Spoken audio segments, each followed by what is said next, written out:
Character by Samuel Smiles. Chapter 5C, Courage Continued.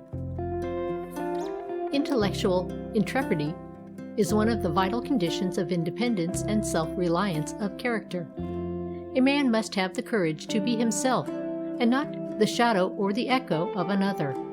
He must exercise his own powers, think his own thoughts, and speak his own sentiments. He must elaborate his own opinions, and form his own convictions.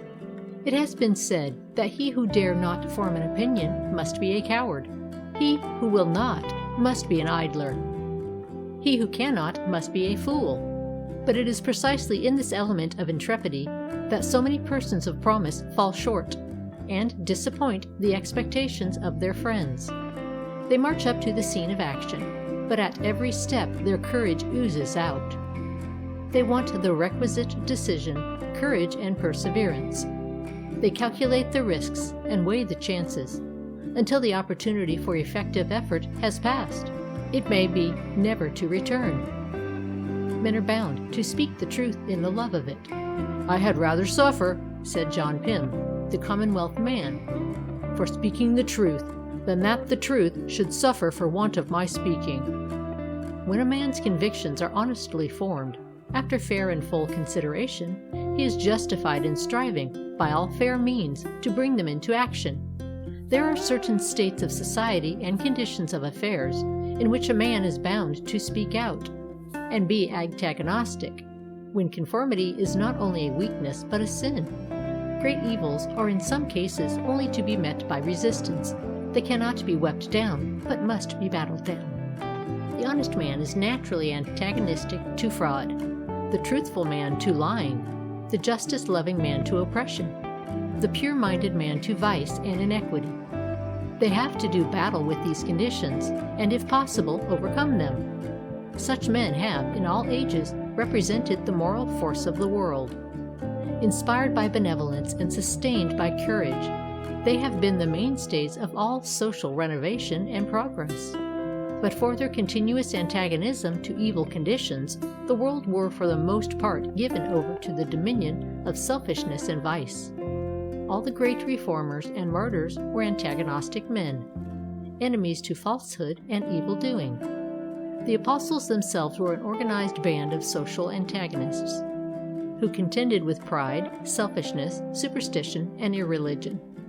And in our own time, the lives of such men as Clarkson and Granville Sharp, Father Matthew and Richard Cobden, inspired by singleness of purpose, have shown what high-minded social antagonism can effect. It is the strong and courageous men who lead and guide and rule the world.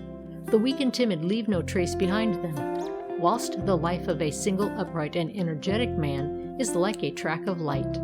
His example is remembered and appealed to, and his thoughts, his spirit, and his courage continue to be the inspiration of succeeding generations. It is energy, the central element of which is will, that produces the miracles of enthusiasm in all ages. Everywhere it is the mainspring of what is called force of character, and the sustaining power of all great action in a righteous cause. The determined man stands upon his courage as upon a granite block, and, like David, he will go forth to meet Goliath, strong in heart, though an host be encamped against him. Men often conquer difficulties because they feel they can. Their confidence in themselves inspires the confidence of others. When Caesar was at sea, and a storm began to rage, the captain of the ship which carried him became unmanned by fear. "What art thou afraid of?" cried the great captain. "Thy vessel carries Caesar!" The courage of the brave man is contagious, and carries others along with it. His stronger nature awes weaker natures into silence, or inspires them with his own will and purpose.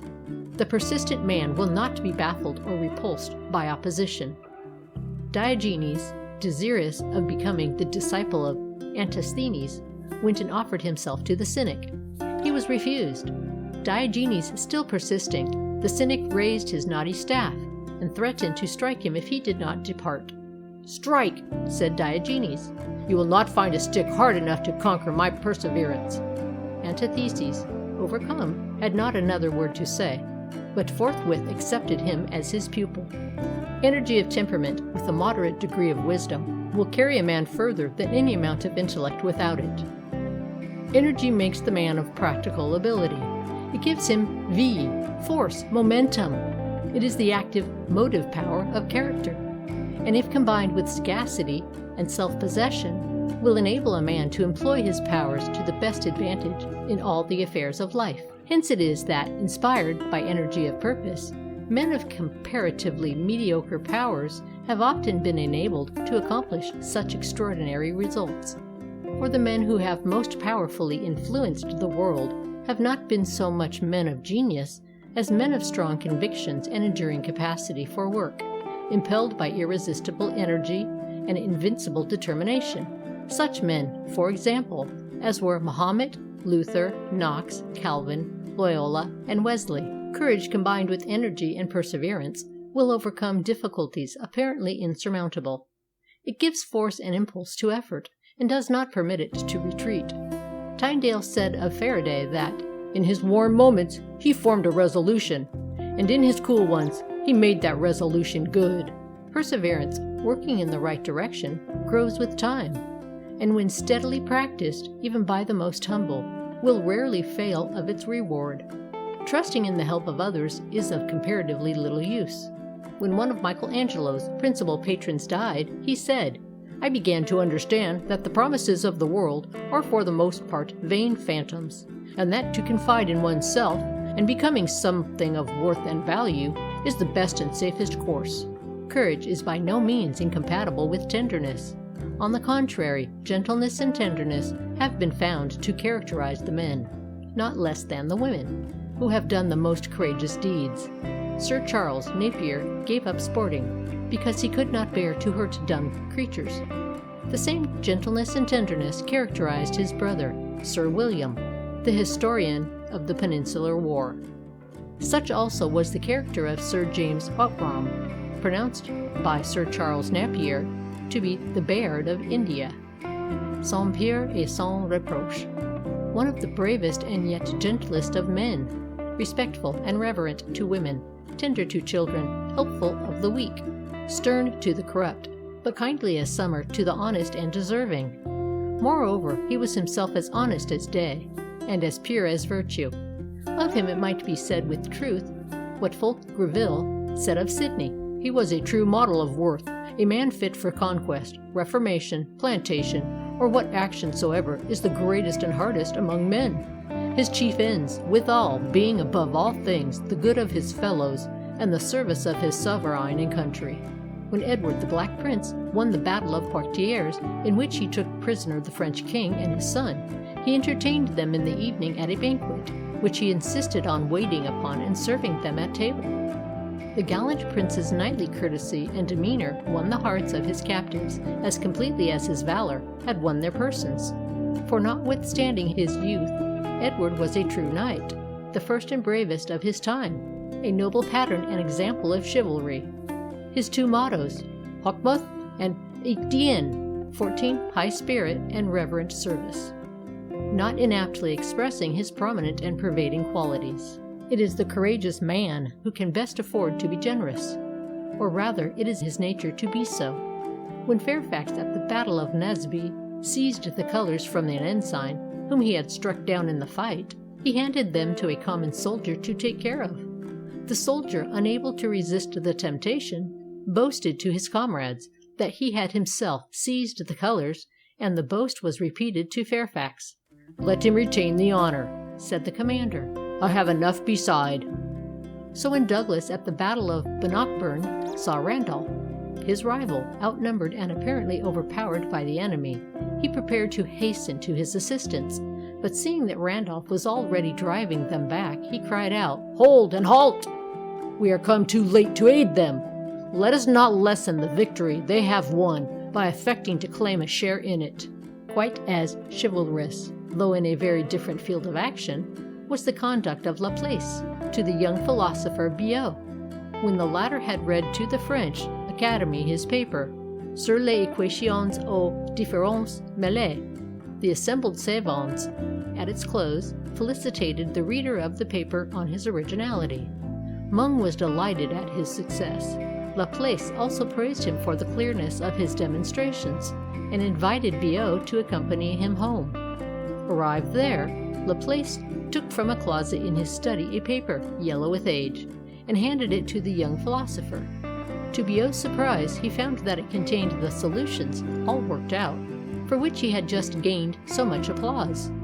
With rare magnanimity, Laplace withheld all knowledge of the circumstance from Biot until the latter had initiated his reputation before the Academy.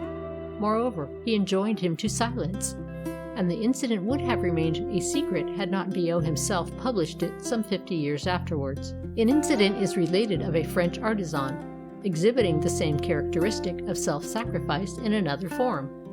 In front of a lofty house in course of erection at Paris was the usual scaffold, loaded with men and materials. The scaffold, being too weak, suddenly broke down, and the men upon it were precipitated to the ground, all except two, a young man and a middle-aged one, who hung on to a narrow ledge, which trembled under their weight, and was evidently on the point of giving way. "Pierre!" cried the elder of the two men. "Let go! I'm the father of a family!" "C'est juste!" said Pierre, and instantly letting go of his hold, he fell and was killed on the spot. The father of the family was saved.